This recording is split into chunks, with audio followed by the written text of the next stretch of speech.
Real Madrid rejected Virgil van Dijk, Graham Potter has been offered the West Ham job, and Chelsea want to re-sign Marc Guehi. All of that and much more in today's Football Fix. If you enjoy the video, subscribe for more. In today's first story, West Ham are looking to sign Kiernan Dewsbury-Hall. They have an interest in bringing him in January, and they are said to have a very strong interest in the player. The London club would only be able to afford a loan signing for the English playmaker due to the big summer spend that they had in 2024. KDH is likely to be open to the possibility of the loan, as he is looking for more regular game time after struggling to break through in Enzo Maresca's Chelsea side. Casemiro could be set for a move to Saudi Arabia this January, and multiple clubs in the country are looking at the Brazilian midfielder ahead of this potential either loan or permanent move. Clubs believe that Casemiro is going to be available at around £30 million, and the player is much more open to an exit than he was in the summer when there were Saudi links due to the struggling start to the season at Manchester United. Chelsea could be reuniting with Marc Guehi in January. They are looking at a signing from Crystal Palace, as they do have buyback potential from the club. Palace are yet to receive an official contract offer from Chelsea, but Guehi's representatives are aware of interest from his former club, and the sell-on clause might incentivise Palace to deal with Chelsea amidst all of Chelsea's defensive injury problems. In one of the huge news stories today, Real Madrid have reportedly rejected Virgil van Dijk. They have turned down the opportunity to sign Virgil amidst all of this contract chaos that we've been hearing about at Liverpool. The Dutchman apparently didn't fit the profile for the target centre-back that they are looking for right now, and so the Spanish Giants have turned down the chance to sign what is one of the greatest centre-backs of all time. Of course, he is ageing, and they don't want to be signing a squad full of old players. However, we've all seen how good Virgil van Dijk is at this moment in time. They would be able to get him on a free in the summer if they proposed a good enough contract offer to him that could turn his attention away from staying at Liverpool. So to outright refuse and reject him when they could potentially bring him in alongside Trent, alongside Alphonso Davies on the left, is crazy. Speaking of Liverpool, Crystal Palace are preparing a fresh bid for Liverpool's Ben Doak. Multiple clubs interested in the signing of the young, impressive winger who is currently on loan at Middlesbrough. Ipswich reportedly had a previous bid turned down in the region of £15 million. Liverpool don't want to sell him permanently, but if they do, they value him at somewhere between £20 to £25 million. So Palace and Ipswich both interested in that signing. Whereas Arsenal are looking at signing someone themselves. They want Omar Marmoush. The Eintracht Frankfurt star has been on fire this season, and lots of January transfer interest is currently happening with the star. The Egyptian forward has got interest from Arsenal, but also Liverpool themselves and Tottenham.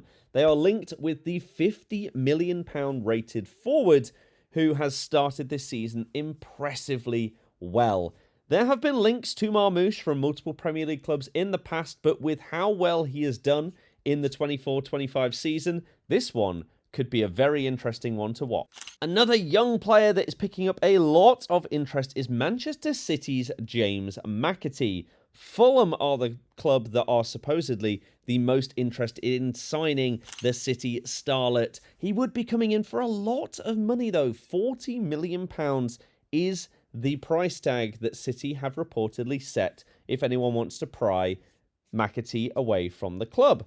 City are currently struggling to give him the game time that he is wanting, and you have to question why, considering all of the problems they've had. He is a very, very highly rated youngster, and they don't want the same situation that happened with Cole Palmer to become the club again in getting rid of a youngster because they aren't giving him the game time that they probably deserve.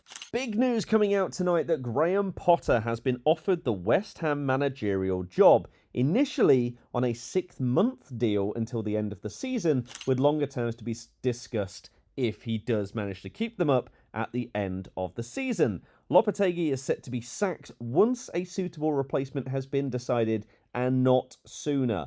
Once that new appointment has agreed to take over at the London club, then Lopetegui is set to be relieved of his duties, similar to what we saw with Gary O'Neill at Wolves. This feels like it's been a long time coming, and Graham Potter would be an excellent appointment for the London team. Crystal Palace are set to receive a large backing from Saudi Arabia.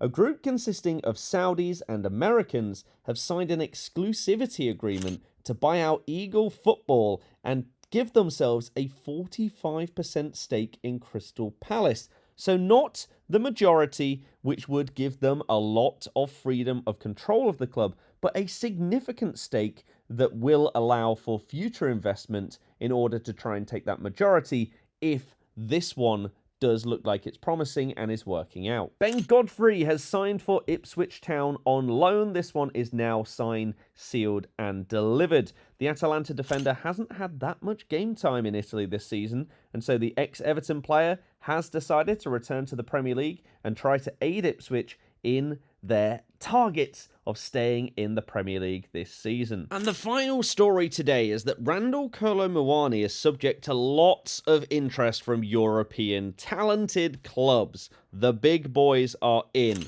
He made a big move over to PSG from the Bundesliga following the World Cup, but now Tottenham, Manchester United and Juventus are just some of the names exploring a deal to sign the forward on loan from PSG this January. Versatility is a high factor in the interest in the player, and it is one of the reasons why he's so highly rated, and the 3 clubs that I mentioned are viewed as the current top contenders to receive his signature in January. Other clubs are looking at more of a summer deal because they cannot afford to sign him permanently in January, and also maybe can't quite go down the loan route. So it's going to be interesting to see where he ends up, because Tottenham don't need him as much as it feels like Manchester United may potentially do. Vlahovic could be leaving Juventus, and that would open the door for Kolo Muani. So we'll see in the coming weeks and days. Thank you very much for watching the return to the channel. I was very ill over the course of Christmas and New Year's, but now we are back. I'll see you for another one.